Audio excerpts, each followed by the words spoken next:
Hello दोस्तों, स्वागत है आपका मेरे इस यूट्यूब चैनल में। दोस्तों दोबारा से मैं 3 ऐसे इंपॉर्टेंट साइकोलॉजी पॉइंट लेके आया हूँ जिससे आपकी प्रॉफिटेबल जर्नी एकदम परफेक्ट होने वाली है। तो चलिए बिना टाइम करे शुरू करते हैं। और अगर आप हमारे यूट्यूब चैनल पे नए हैं तो प्लीज़ इसको सब्सक्राइब करना ना भूलें और इस वीडियोस को ज़्यादा से ज़्यादा अपने दोस्तों के साथ शेयर करना ना भूलें। तो चलिए शुरू करते हैं। पॉइंट नंबर 1, जब एक बिगिनर ट्रेडर अपनी शुरुआती दौर में ट्रेडिंग सीख रहा होता है या कर रहा होता है तो वो क्या करता है, शुरुआती दौर में सबको बताता रहता है कि देखो मैं ट्रेडिंग आ गई है मुझे, मैं ट्रेडर हूँ, मैं प्रोफेशनल ट्रेडर हूँ, मैं पैसे कमा रहा हूँ मार्केट से। और सबसे बड़ी गलती वो यही करता है। अगर यही प्रो ट्रेडर की बात करें तो कभी वो किसी पे फ्रंट पे आके किसी को शेयर नहीं करेगा। बहुत ही गिने चुने लोगों को पता होगा कि ये ट्रेडिंग करता है और ट्रेडिंग से पैसे कमा रहा है, क्योंकि उसको ये पता है कि उसने इतनी सारी बुक्स इतनी स्टडी कर रखी होती है। उसको ये पता है कि अगर मैं किसी के साथ शेयर करूंगा तो ना तो मेरा इससे बेनिफिट होने वाला है ना इससे मेरा प्रॉफिट होने वाला है। तो वो अपनी दुनिया के अंदर सीखता है और काम करता रहता है। मैं आपको एक बात बता दूं कि मैं क्यों मना करता हूँ सबको कि अगर आप शुरुआती दौर में हो और अपनी ट्रेडिंग जर्नी किसी के साथ शेयर मत करना। देखो उससे होता क्या है, लॉ ऑफ अट्रैक्शन नाम की एक चीज होती है जो कि आपके वर्ड्स, आपके जितने भी आपके जो मुंह से निकलते हैं, आपकी सोच, ये कैसे काम करती है। अगर आपने ये बुक नहीं पढ़ी है लॉ ऑफ अट्रैक्शन तो एक बार जाके पढ़ें, बहुत ही इंटरेस्टिंग बुक है। इस दुनिया के अंदर पॉजिटिव और नेगेटिव लोग दोनों ही हैं। अगर आपको पे पता होगा कि अगर आप किसी पॉजिटिव पर्सन के साथ रहते हैं तो उसके साथ आपको पॉजिटिव वाइब आएगी, पॉजिटिव एनर्जी आएगी। अगर यही आप किसी नेगेटिव पर्सन के साथ रहते हैं तो आपको नेगेटिव थॉट्स आएंगे, नेगेटिव एनर्जी आएगी। अगर आपने अपने प्रॉफिट्स के बारे में, अपनी ट्रेडिंग जर्नी के बारे में किसी भी ऐसे इंसान से बताया जो कि बहुत नेगेटिव सोचता है, अपने मन के अंदर आपके बारे में बुरा सोचता है, तो वो कहीं ना कहीं आपके बारे में बुरा ही सोचेगा कि ये पैसे क्यों कमा रहा है और इसका क्या बोलते हैं मैं क्यों नहीं कमा पा रहा। वहीं आपका लॉस होने शुरू हो जाएंगे। तो इसीलिए मैं कहता हूँ कि अगर आप अपने शुरुआती दौर में हैं, मिनिमम 3 से 4 साल आपको ट्रेडिंग के हो गए, तो आप किसी को, पहली बात तो फ्रेंड से हो गए, किसी को मत बताओ। लेकिन अगर कोई पूछता भी आपका प्रोफेशन क्या है और आपको लगता है कि मैं मार्केट से ठीक ठाक पैसे कमा रहा हूँ, तो आप किसी के साथ शेयर कर सकते हो कि हाँ मैं एज ए ट्रेडर हूँ और मैं ट्रेडिंग करता हूँ। ट्रेडिंग करने में, बताने में कोई बुराई नहीं है। बस स्टार्टिंग के दौर में आप ना बताएं तो ज़्यादा सही रहेंगे। पॉइंट नंबर 2, तो जब एक बिगिनर ट्रेडर अपनी ट्रेडिंग जर्नी शुरू करता है तो वो सारी चीज़ें सीखने की कोशिश करता है। कभी किसी ने वीडियो देख के, कोई कहता है कि वॉल्यूम देख के ट्रेड करो तो वो वॉल्यूम देख के ट्रेड करने लग जाता है। कोई बोलता है कि ईएमए देख के ट्रेड करो तो वो ईएमए देख के ट्रेड करने लग जाता है।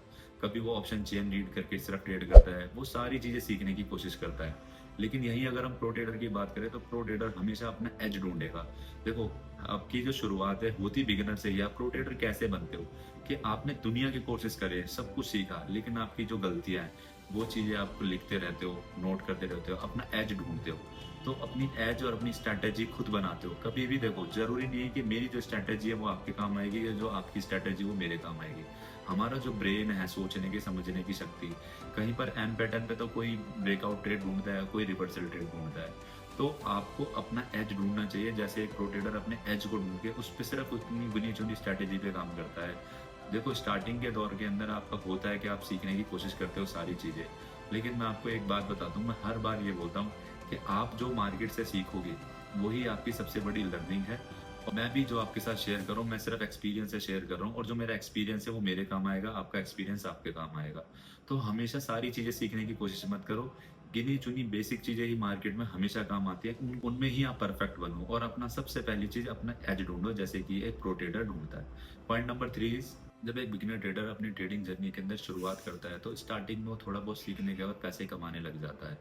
और फिर धीरे धीरे सही, वो सब कुछ सही चल रहा होता है और एक दिन ऐसा आता है कि वो किसी की वीडियो देख लेता है और उसका बहुत ज़्यादा पीएनएल देख लेगा कि उसका 12 लाख कमाए, 10 लाख कमाए, 15 लाख कमाए।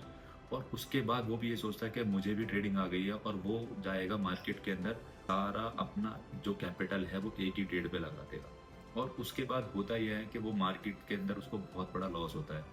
और प्रो ट्रेडर की अगर हम बात करें तो हमेशा प्रो ट्रेडर अपनी कैपिटल को प्रोटेक्ट करने की कोशिश करता है। वो रिस्क को मैनेज करेगा। और अगर आपको रिस्क मैनेज करना नहीं आता तो आप एक प्रोफेशनल ट्रेडर कभी नहीं बन सकते। मैं आपको बताऊं कि मार्केट के अंदर आपको 80% आपका रिस्क मैनेजमेंट और साइकोलॉजी काम करती है। बिगिनर ट्रेडर को हमेशा ये लगता है कि बड़ा पैसा लाएंगे और मार्केट के अंदर पैसा कमा लिया जाएगा। लेकिन ऐसा कभी नहीं होता। आपको बड़ा पैसा नहीं, आपको बड़ी सोच चाहिए, आपको पेशेंस वाला माइंड चाहिए आपको।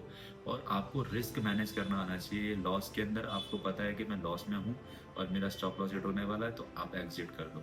और पेशेंस भी, आपको अपने टारगेट का भी वेट करना पड़ता है, तब जाके आप एक प्रो ट्रेडर बनते हो।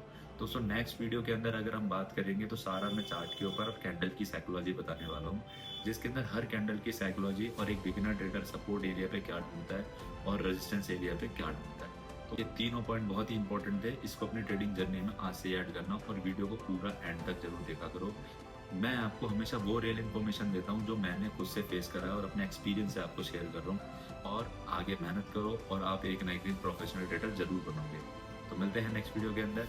जय हिंद।